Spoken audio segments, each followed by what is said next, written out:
صاحب ظاہر ہے تحریک انصاف کی شکایات ہیں اور بہت ساری شکایات میں بہت سارا وزن ہے کہ جو سیٹیں ہیں ان میں ریگنگ ہونا، فارم 45 کے تحت آڈٹ ہونا، آپ کی اپنی سیٹ ہو یا دیگر متعدد سیٹیں ہوں اس میں فارم 45 کے تحت فیصلہ ہو،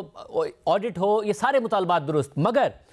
یہ بات کہ آئی ایم ایف اب اس بات کو لازمی بنائے کہ وہ آڈٹ کرائے اور وہ اس بات کو لازمی بنائے کہ اس میں الیکشن کمیشن نہ ہو ورنہ پاکستان کا پروگرام بحال نہ ہو، آپ کے خیال میں ایک درست مطالبہ ہے کہ پاکستان کے انٹرسٹ سے کمپرومائز ہو جاتے ہیں اور خطرے میں پڑ جاتے ہیں؟ دیکھیں، میں پوری طرح نہیں جانتا کہ کیا سٹیٹمنٹ دی گئی ہے، کیا مطالبہ ہے، لیکن اتنا مجھے ضرور پتا ہے کہ اس وقت ہمیں ملک میں انصاف کا کوئی دریچہ نظر نہیں آ رہا۔ ہمیں یہ لگتا ہے کہ کہیں بھی ہم چلے جائیں، خواہ وہ تعطل کی وجہ سے ہو، ٹرائیبیونل پنجاب کے لیے 2 جج صاحبان کے ٹرائیبیونل بنا دیے گئے ہیں،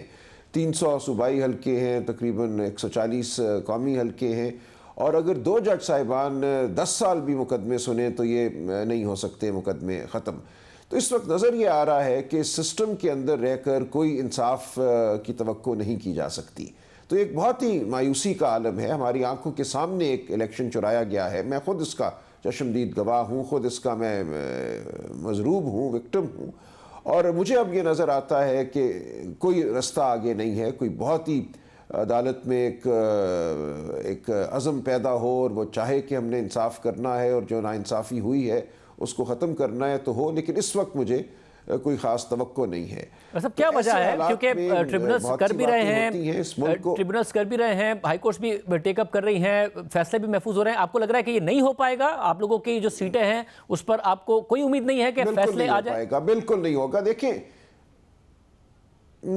جس طرح ہمارے ٹرائیبیونل کام کرتے ہیں، ماضی میں ابھی 2013 کے مقدمے ختم نہیں ہوئے اگر انہوں نے ان کو ڈسمس نہیں کر دیا، یہاں 6 7 8 سال تو نشستن برخاستن میں گزرتے ہیں، اور پورے پنجاب کے لیے میں آپ سے یہ عرض کر رہا ہوں نا، صرف 2 عدالتیں قائم کی گئی ہیں، ایک جج صاحب پر مشتمل،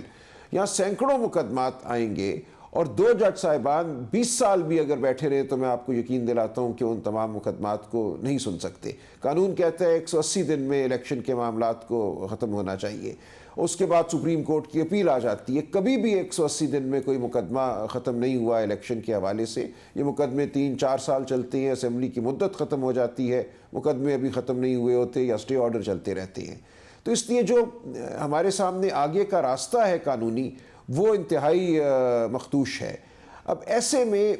دنیا کو یہ بتانا کہ پاکستان کے عوام کی رائے کیا ہے، اس رائے کے مطابق ملک کو نہیں چلنے دیا جا رہا یا نہیں چل رہا، یہ میرا خیال ہے ایک فطری سی بات ہے۔ ایک غیر فطری اگر نظام قائم ہوگا تو کہیں نہ کہیں سے آواز ضرور اٹھے گی، اور ہو سکتا ہے آواز ہمیں پسند نہ آئے، وہ ایسی آواز ہو جو عام حالات میں نہیں اٹھنی چاہیے، لیکن کیا یہ اب عام حالات ہیں؟ مگر صاحب ظاہر ہے عام حالات نہیں ہے، یہ آپ کی بات درست، فیصلے فوری طور پر آنے چاہیے بجائے اس کے کہ آپ مایوس ہوں، جو آپ لوگوں کے کا گلہ ہے کہ آپ کے پاس فارم 45 موجود ہیں، عدالتی نظام کو تیزی سے فیصلے کرنے چاہیے۔ مگر ماضی میں ہوا ہے کہ شکایتیں ہوئی ہیں، 2018 میں پری پول ریگنگ کی شکایتیں، پھر اس کے بعد انتخابات میں شکایتیں، RTS بیٹھنے کی شکایتیں،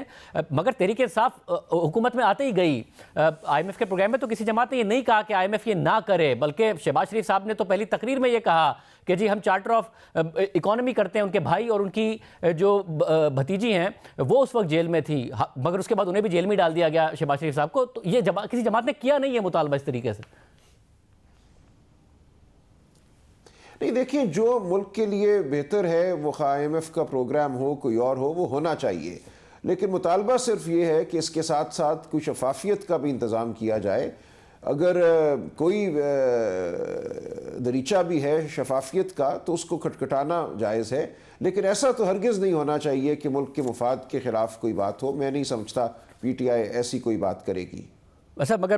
ذرا علی ظفر صاحب نے کہا کہ عمران خان یہ لکھنے جا رہے ہیں کہ آئی ایم ایف نے اگر کوئی بات چیت کرنی ہے تو پہلے یہ کنڈیشن واضح کرے کہ جو ریگنگ ہوئی ہے جتنے حلقوں میں ان حلقوں کے اوپر آڈٹ ہو۔ سن لیجئے کیا علی ظفر صاحب نے۔ عمران خان صاحب نے کہا ہے ان کی طرف سے آج ایک خط جاری ہوگا، وہ IMF کو جاری کیا جائے گا، اس میں ہم واضح طور پہ یہ کہیں گے کہ اگر IMF نے کوئی بات چیت کرنی ہے تو پہلے وہ یہ کنڈیشن یہ واضح کر دے کہ یہ جو ریگنگ ہوئی ہے جتنے حلقوں میں ان حلقوں کے اوپر آڈٹ ہو، ایک آڈٹ ٹیم بیٹھے، انڈیپینڈنٹ، آزاد